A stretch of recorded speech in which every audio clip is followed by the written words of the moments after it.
Welcome to our video on thrombocytosis. Let's begin. This is our overview slide for this lecture. We will cover its pathophysiology, clinical presentation, diagnosis, and management.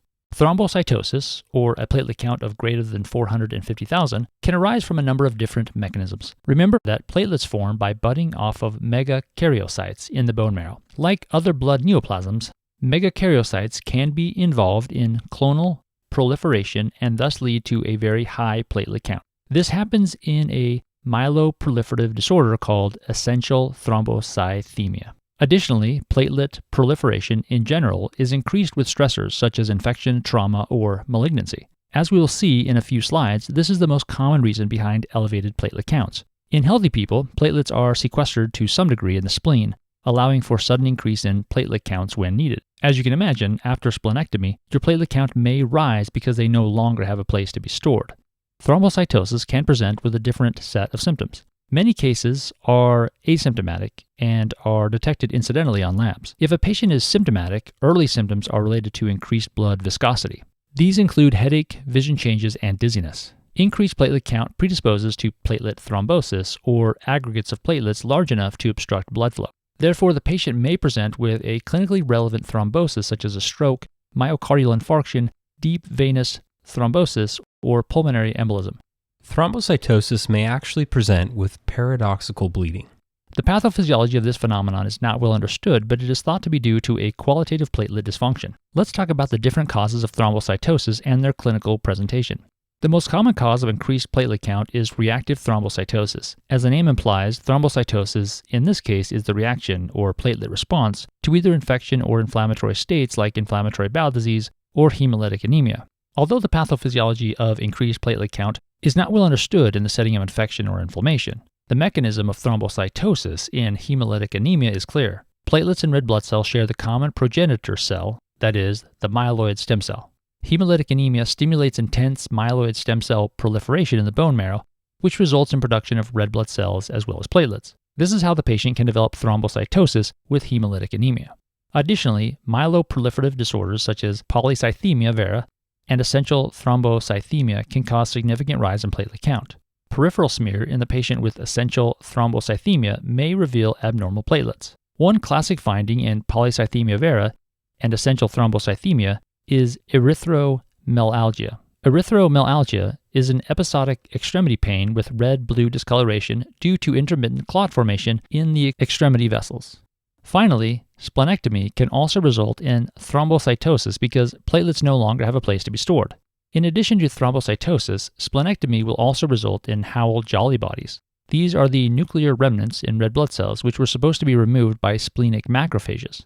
Post-splenectomy patients also commonly have lymphocytosis because the spleen normally sequesters lymphocytes in addition to platelets. Finally, these patients will have target cells on their peripheral blood smear. Target cells are the red blood cells with extra plasma membrane that look like a target. The extra membrane is supposed to be removed by splenic macrophages, but in post-splenectomy patients, this process does not occur anymore.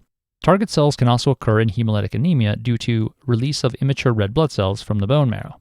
This is an image showing erythromelalgia. Please take a close look at the enlarged hand and blue-red discoloration caused by clot formation in the vessels. This is commonly seen in patients with polycythemia vera and essential thrombocythemia. In contrast, the hand on the left image is normal.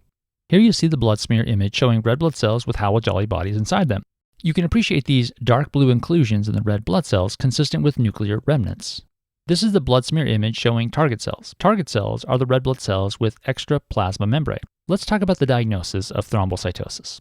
First, we need to perform a complete blood count to document an increased platelet concentration. Additionally, a peripheral blood smear may show abnormal platelet morphology, especially in malignant causes of thrombocytosis.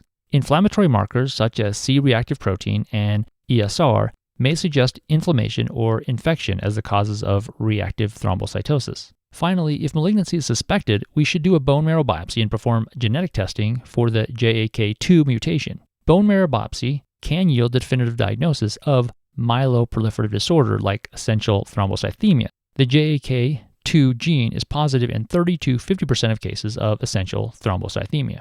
Finally, we will review the management of different causes of thrombocytosis. If reactive thrombocytosis is caused by infection or inflammatory conditions, we should treat that underlying disease. Thrombocytosis, in the case of hemolytic anemia, requires only observation. Myeloproliferative disorders are managed with chemotherapy, while thrombocytosis in post-splenectomy patients simply needs observation. A 54-year-old woman comes to the physician due to progressive pain in her hands for 6 months. She feels hand stiffness and pain mostly in the morning that resolve after approximately 2 hours. The physical exam reveals ulnar deviation in the phalanges with tender metacarpophalangeal and proximal interphalangeal joints. A complete blood count reveals thrombocytosis. What will most likely explain the complete blood count findings in this patient?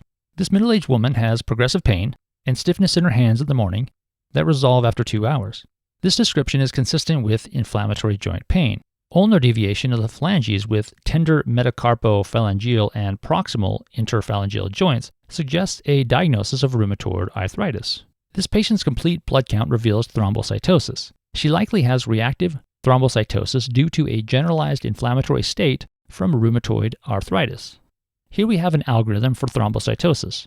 If platelet count is more than 450,000, first we need to find out if the count is more than 750,000. The reason for this is that platelet count between 450 to 750,000 requires no further investigation. If platelet count is more than 750,000, then we should order a complete blood count, peripheral smear, and inflammatory markers such as CRP, ESR, and procalcitonin.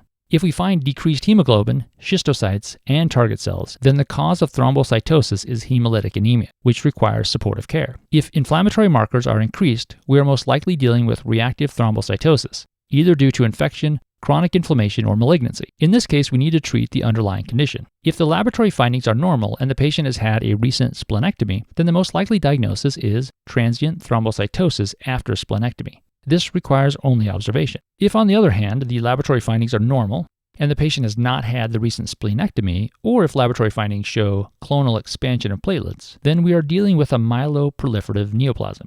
Let's conclude our lecture with a multiple choice question. A 62-year-old man comes to the physician due to episodic pain in both hands for the past year. Occasionally, his hands get painful and swollen and assume a red-blue discoloration.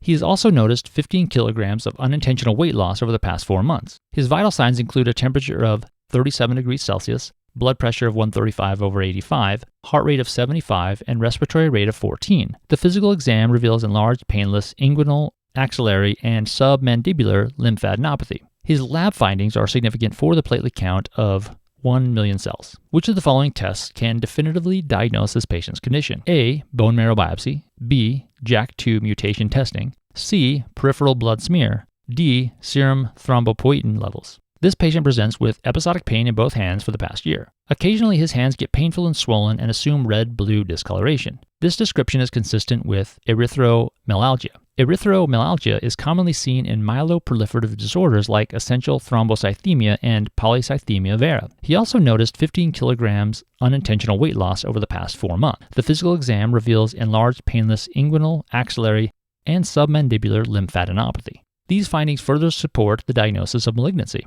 His laboratory findings are significant for the platelet count of 1 million, which is severely elevated. Such a severe thrombocythemia, along with his other symptoms, suggest the diagnosis of essential thrombocythemia. The test that can definitively diagnose the essential thrombocythemia is the bone marrow biopsy. Bone marrow biopsy in the patient with essential thrombocythemia typically shows clonal proliferation of megakaryocytes. So the correct answer is A. Here's a slide reminding us of the different diagnostic tests for thrombocytosis. Again, bone marrow biopsy yields the definitive diagnosis in case of suspected malignancy.